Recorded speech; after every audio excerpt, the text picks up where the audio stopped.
crafty friends, welcome back to the Old Paper Lady. I'm Lori. I do want to apologize first off for the part 2 of this mini album cereal box series of my fumbling with words, and here I am fumbling again. But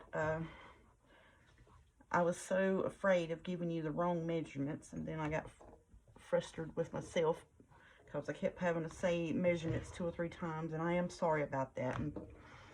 But we are going to keep trucking along, I'll tell you that. And then I said I didn't even show them how to put their pages down like I told them I was going to. But I went ahead and decorated, put my decorative paper on the inside and the outside. And I put my my little lace rosettes. I got this from Hobby Lobby. They had a bit of this last summer. So if you can see through that where my corner cracked, that's why I put that down, because I didn't wait in the first part of this series for the paper when I wrapped it, the glue to dry. So, you know, I forced it to try and hurry it along to show you all what, you know, in that video what to do. But, you know, you can cover it. You can put another piece of paper there, or you can put it just like I did with the lace, and can't tell no difference. So what I'm going to do is when we have my little granddaughter's birthday, is she likes Yu-Gi-Oh characters, and that's going to be the theme of her birthday. So I said, well, those characters are usually kind of bright, so that's why I chose to do, you know, the rainbow colors, because it's kind of bright, and then that way her birthday decorations will go with her little album theme.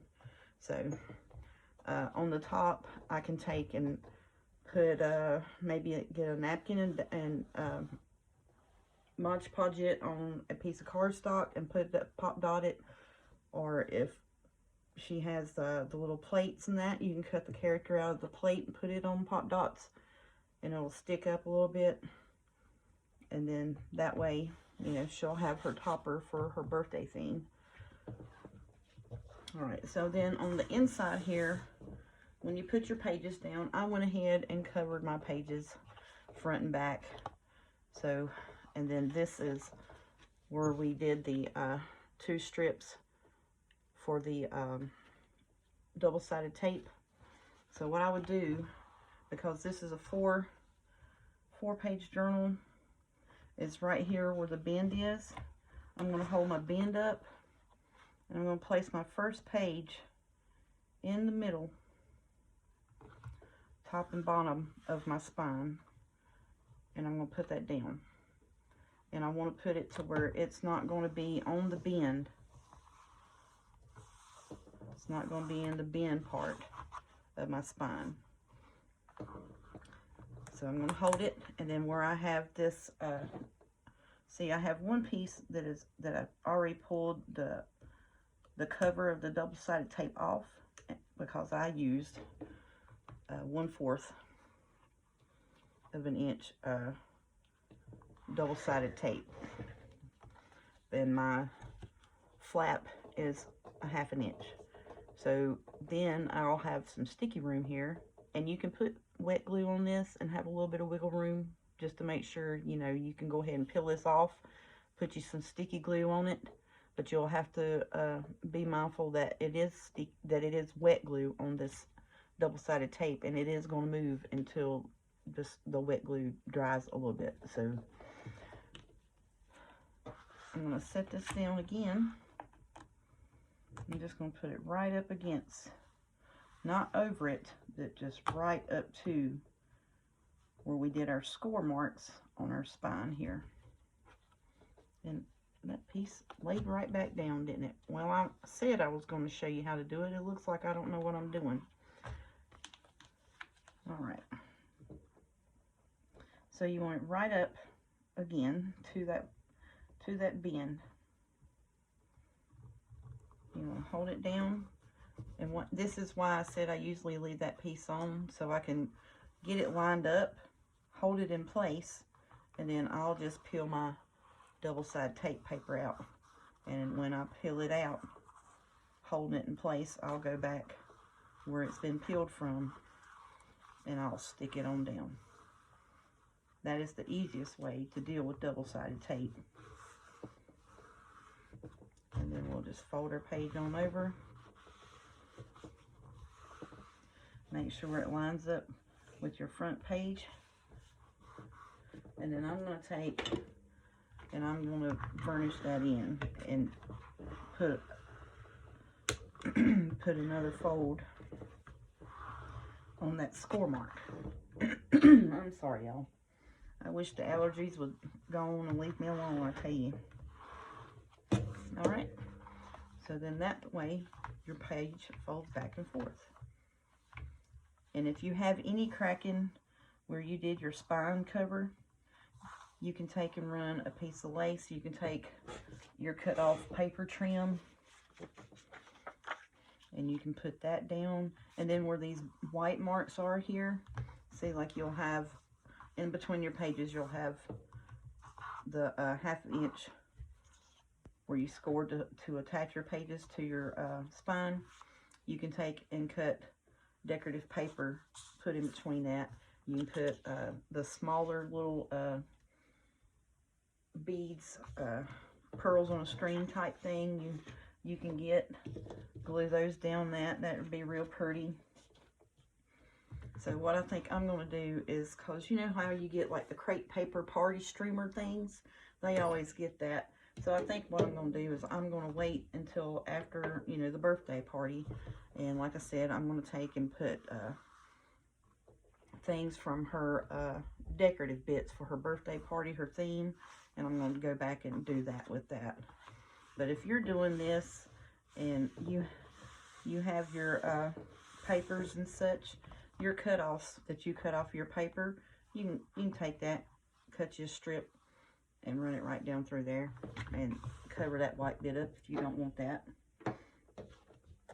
Alright, so then on your next piece, you'll just take and line it up right behind it.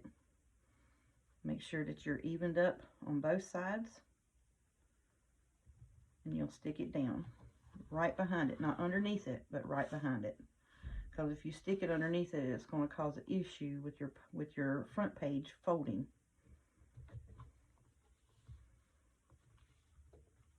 Alright, and I'm going to go ahead and peel this double-side cover off of here. I don't know why I'm having such difficulty with this. I guess I varnished that down a little too good, didn't I?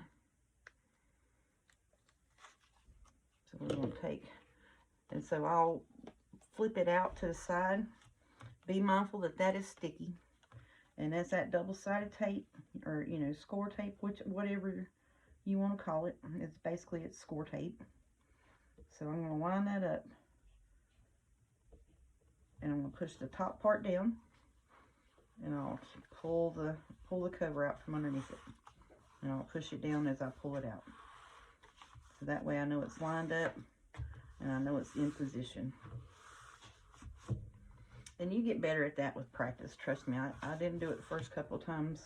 Then I'm going to lay my paper down and I'm going to make sure that it is lined up with the one in front of it, top and bottom. And then we'll take and we'll varnish. And when you do that, if you're just a little bit off with your placement, what you're doing is putting a new score on that paper. That's why I do that. So then you'll line up your papers top and bottom. And then if it's off just a little bit, you can take and you can adjust it to where it meets. Hold it, and then you'll take your bone folder or your glue spreader and you'll run back over that fold, and that varnishes you a new score mark. And so then your papers will fold back and forth freely. But that's how you put your inner pages after you decorate them up. That's how you'll put them on there. And like I said, you know, score tape is a good name brand double-sided tape. The double-sided tape that I'm using I got from Dollar Tree. It works fine for me. I've not had any pages fall out as of yet. And I've made hundreds of little mini albums. And I mean, I've built up pages to where, like, it's got flip flaps and tucks and this and that and the other on them. And it holds the pages in the book.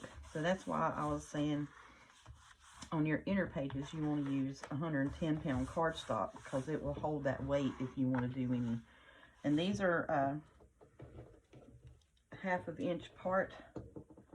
So if you wanted to add you some pockets on your pages, and you wanted to do like a flip out from the side or flip out from the top or the bottom, or if you wanted to do a little waterfall on any of your pages, you have the room in between for that bulkiness.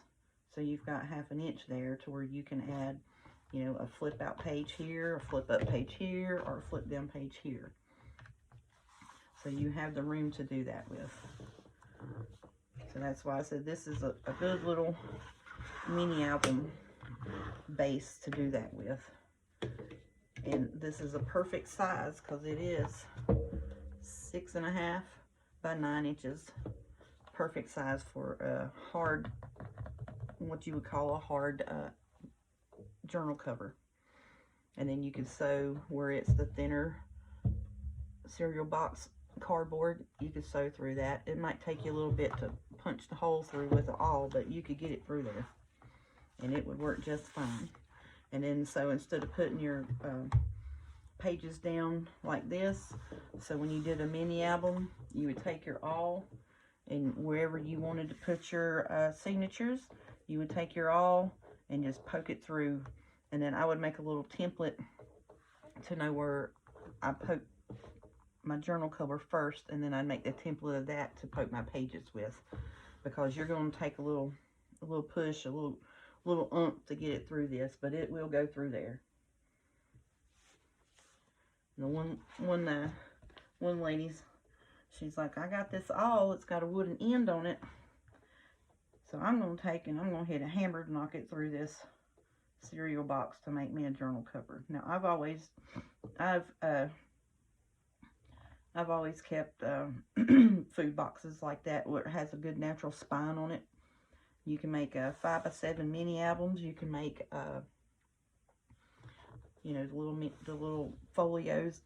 These work great for the folios, where it would just have like the front and the back, and you would do like waterfalls, many as you can fit on it, and then that way it has the bulk in the middle for it. It'd be great for that. But like I said, you can use the same basic build and you can make whatever you would like to out of it. My favorite thing is to make mini albums with it, because, you know, I don't have to cut and fool with cutting and measuring that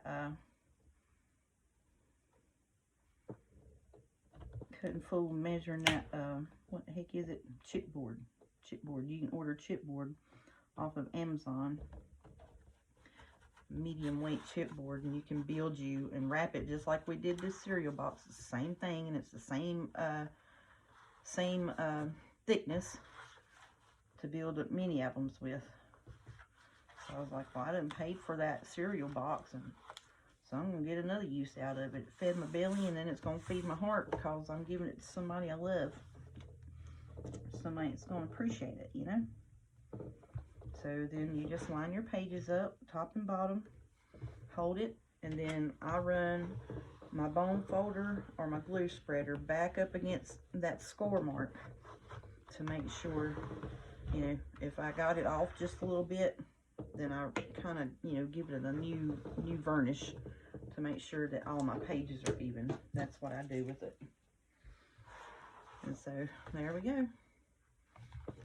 Isn't that pretty? And this is the page that I had to cut down a little bit more because it wasn't exactly 12 by 12, but I think that's going to be pretty. And like I said, I can take and put and run lace down this, and I do think I am going to take these little strips where it's on the back, because I got 2 pages of that, and run that down the middle of it like that right there, just to cover up that white bit. I think that'd be pretty on there. And then on the front as well. So yeah, so if your book did want to give you a little fit with a little tear there, you can cover it up like that right there and glue that right on down. Well, I guess it'd help if I turned it the same way so you could get a better visual. But yeah, you take and cut it, put it right there. So that is our cereal box turned to a mini album. I love that. I think that is so cute. But yeah, so I hope that was helpful, and I'm sorry I watched my video back and I said, well, you know what, I told them I was going to show them how to put them pages in there. I did not do that.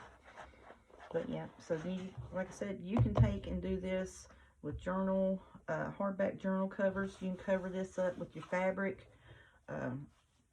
and wrap it around like you did the paper, and then on the inside you can take your decorative paper for, you know, your journal paper or scrapbook paper, whatever you wanted to use, and you would just, you know, leave your inch around for your fabric, and you would fold it over, and then you would take and just glue your decorative paper right over top of your fabric bit, and it would be a wrapped up finished piece. It'd be pretty like that. But yep, I'm happy with that. Like I said, and that's going to leave me some bulk that, you know, later on after we have her party where we get her little decorations and such done, and we have the decorative bits, then I can go back and I can add a little bit more bulky on this, you know, because they always do like the balloon ties and the napkins, the plates, the cups, and whatever, you know. So we'll just take and take some of those little decoration bits and cut the decorating part out of it, her little characters and such, and then I can take and put them on pop dots and glue them down in there, and that'll allow for the bulkiness of, you know, that cardboard piece or whatever it comes on. I'm not really good at tying bows, as y'all can't tell, but there we go. I love that. I think that's going to be great. I hope Moon likes that. Well, I know she will. She loves Meemaw's crafty stuff. Alrighty, so that's what I wanted to do, is just come on and show you how to put those pages in, and tell you I am sorry for fumbling over words so bad in the second video. I got flustered with myself giving out the wrong measurements, and it carried over into my speech because I couldn't spit out the words for nothing. So what I think I'm going to do is I'm going to call that a video with that, because I was thinking about, you know, doing that real quick at the front and then moving on in and showing you what we were going to come up with our bee journal.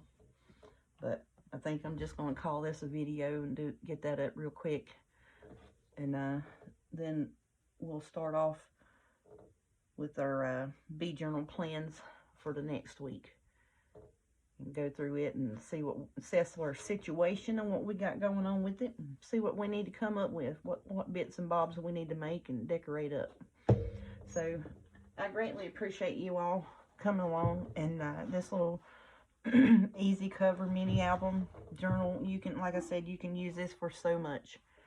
It's just a basic cereal box covered with cardstock, and you can use it for journals, you can use it for mini albums, whatever you would like to use it for. And you would have plenty of room in there to add pictures.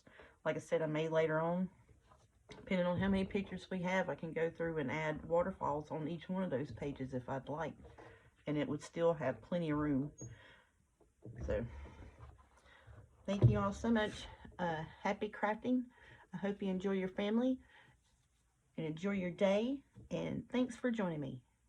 Have a good night.